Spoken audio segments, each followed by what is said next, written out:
Funtzioen propietateekin jarraituko dugu, bideo honetan gorakortasuna eta beherakortasuna aztertuko dugu, baita ere funtzio baten maximo eta minimo erlatiboak.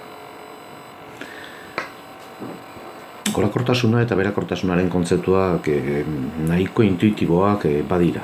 Pentsa dezagun, dauzkagula bi puntu, x ardatzean, x azpi bat eta x azpi bi, nun x azpi bi da x azpi bat baino handigua. Betetzen bada, f x azpi bat, f x azpi bi baino txikigua izatea, orduan funtzioa gorakorra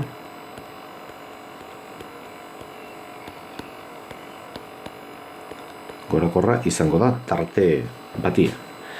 Aldiz, betetzen bada x azpi bi, x azpi bat baino handigua izatea, baino fx azpi bat, fx azpi bi baino handigua, hau da, hemen gertatuan goran gertatuaren aurkakoa, funtzioa beherakorra da tarte batean.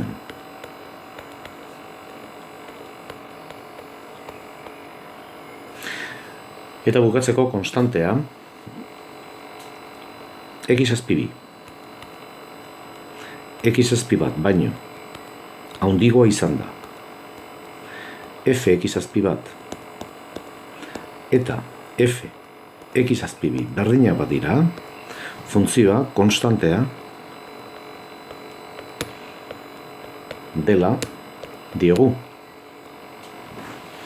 Ikus dezagun guzti jau adibide grafikoen bitartez.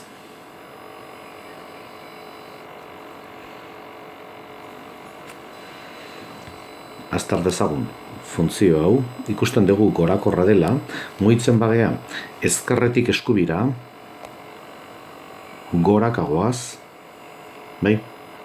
Bueno, hemen gertatzen da, kasu honetan.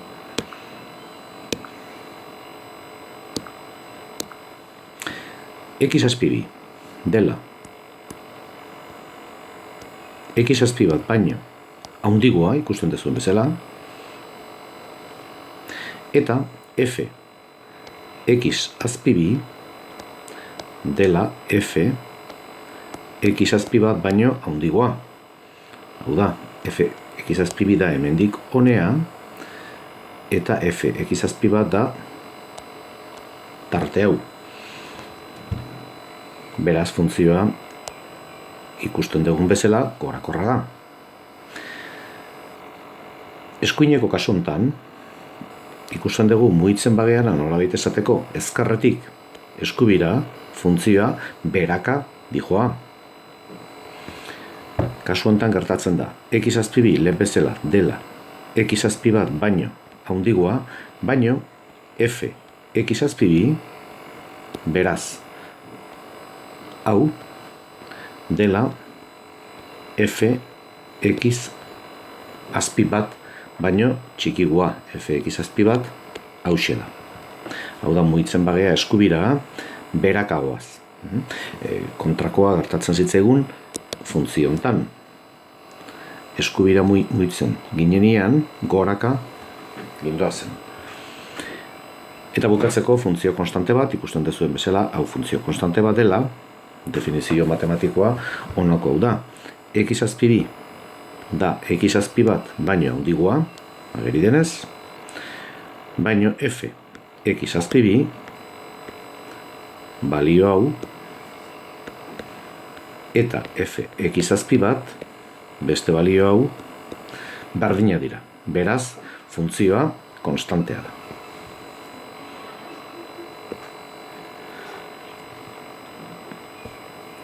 Ikus dezagun zer dan funtzio baten maximoa eta minimoa.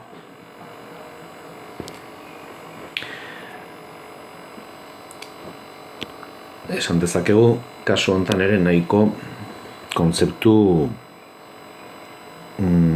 intuitiboa dela, hau izango litzateke funtzionen maximoa zeta maksimoaren ezkerraldean funtzioa da gorakorra, ikusten dezuen bezala, eta eskubira da beherakorra. Orduan, maksimoa, edo maksimoetan, funtzioa pasatzen da gorakorra izatetik, beherakorra izatera. Eta puntu honi deitzen zaio puntu maksimoa. Aldiz, eskubiko grafikoan, puntu honi noski deituko zaio punto minimoa, zeta. Punto minimoetan, funtzioa pasatzen da beherakorra izatetik, gorakorra izatera.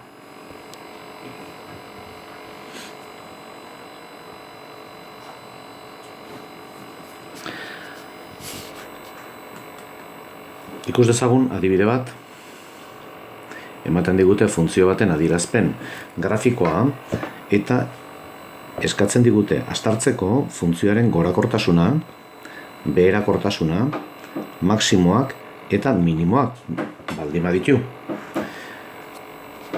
Az gaitezen gorakortasuna aztertzen,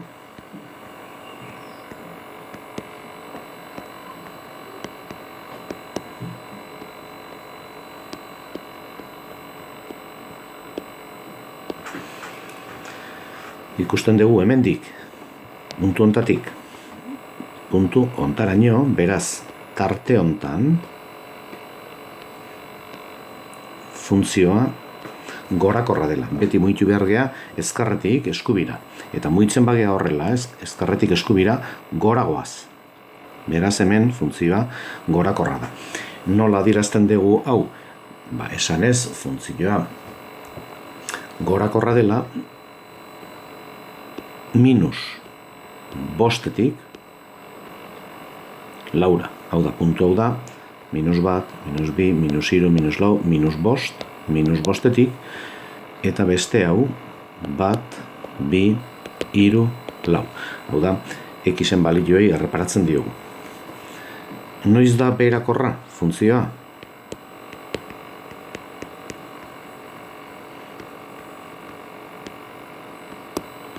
Beherakortasuna.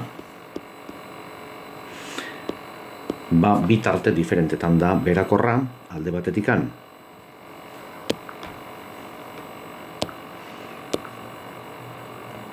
Hemen, suposatzen da funtzioa segitzen dula ezkerretikan, eta hemen, tarte hontan, bukatzen ez den tarte batean, zeta suposatzen duz segituten egiten dula funtzioa jarraitzen du eskubitikan. Beraz, beherakorra izango da funtzioa ezkerretikan hasita minus infinitotik, minus bostea, eta baitaren lautik plus infinitora. Ikusten dezue gorakortasuna eta beherakortasuna adierazteko beti xen balio horietan fijatzen gea.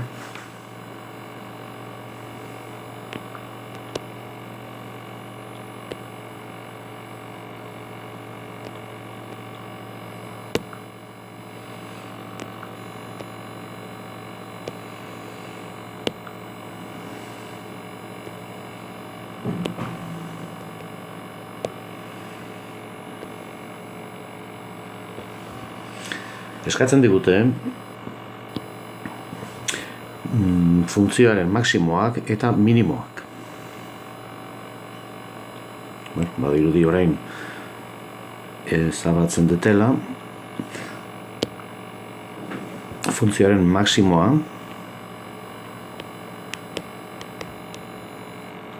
argi ikusten den bezala puntu hau da maksimo relatiboa, puntu horren koordenatuak dira, bat, bi, hiru, lau, bi. Eta minimoa,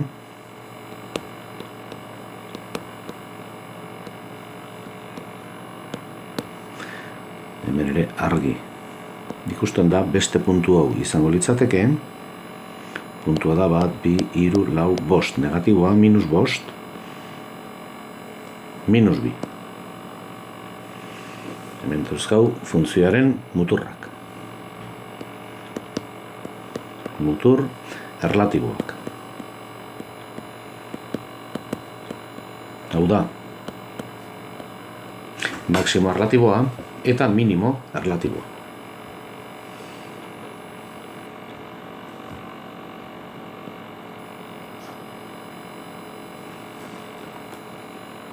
Bukatzeko, aztertuko dugu funtzio honen, zatika definitutako funtzio honen jarraitasuna, gorakortasuna, berakortasuna, maximoak eta minimoak baldin baditu. Horretarako, funtzioaren adierazpen grafikoa egingo dugu.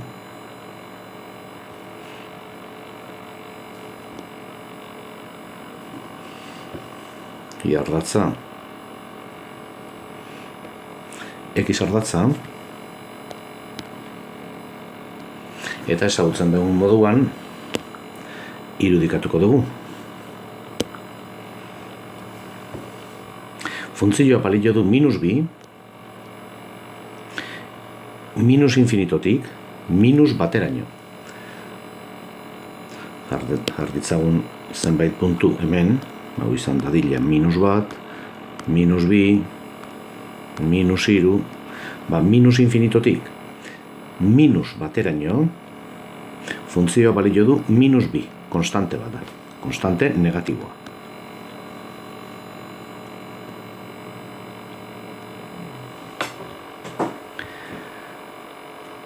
Minus batetik, bira, funtzioa da I berdin X. Edo fx berdin X. X minus bat denean, I izango da minus bat ere. Beraz, puntua joango litzateke hemen. X 0 denean, I da 0, X bat denean, I da bat, eta X bi denean, I da bi. Beraz, gutxi gora bera ikus dezakegu nola dijoan funtzioa minus batetik bira. Horrela.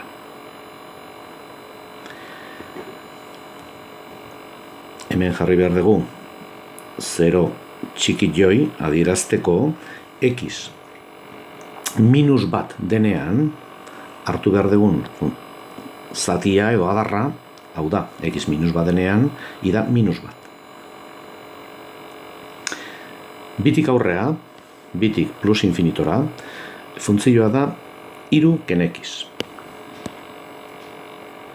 Kasu honetan daukau, I berdin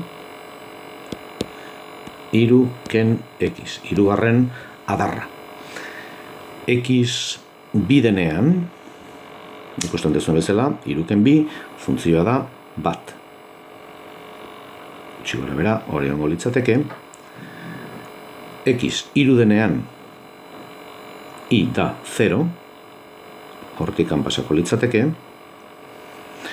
Adibidez, X lau denean, ja funtzioa negatiboa bihurtzen da. X lau denean, funtzioa da minus bat, beraz, ikusten dugu funtzioa horrela dela, gutxi gora bera, eta bi puntuan 0a jarri beharko dugu hemen. Zeta X bi denean, funtzioa balio du bi. Beraz, funtzio hau izango da gorakorra,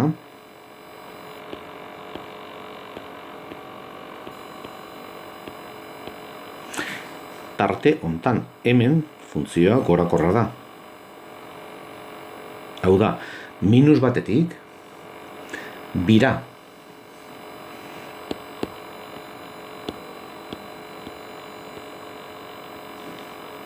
beherakorra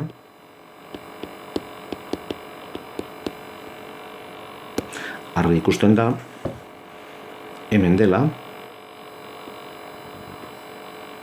hau da, bitik plus infinitora. Eta bestalde, konstantea da.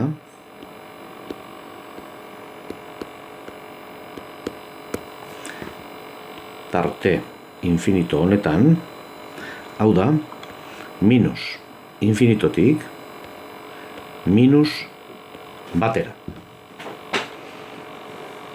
Bestalde, bere balioa handiena, hemen dauka, x bitenean funtzionek du maximo, kasu honetan esaten zaio maximo absolutoa z funtzioak hartzen du balio maximoa puntu hortan, x bidenean funtzioa balio du bi. Izango balitz bi puntuan horrela, hau izango balitz bi, hau izango litzateke maximo erlatiboa. Beraz, maximo erlatiboetan, leheno esan duen bezala, pasatzen da gorakorra izatetik beherakorra izatera. Eta minimo erlatiboetan pasatzen da beherakorra izatetik gorakorra izatera.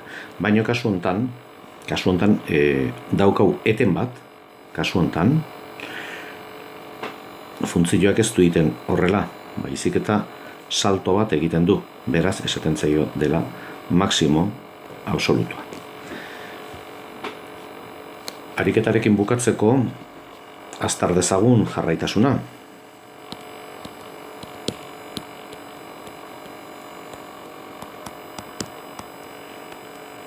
Funtzio hau, funtzio honek grafikaren bitartez ikus dezakegu baditula bi puntu nolabait esateko problematikoak. Bi puntu hauek. Bi puntu hauetan funtzioak saltoak ematen ditu, ezin dugu funtzioa irudikatu, boligrafoa paperean mantenduz. Boligrafoa aldendu behar dugu paperatikan. Orduan, jarraia funtzioa da minus infinitotik minus batea, baina minus baten ez da jarraia, baita ere minus batetik bira, beraz tarte hontan jarraia da, baina bin ez, eta bitik plus infinitora. Beraz, tarte honetan.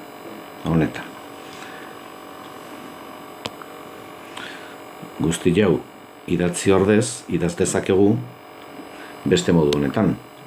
Funtzioa jarraia da zuzen errealean, hau da, puntu guztietan ken batian, minus batian, eta bi puntutan.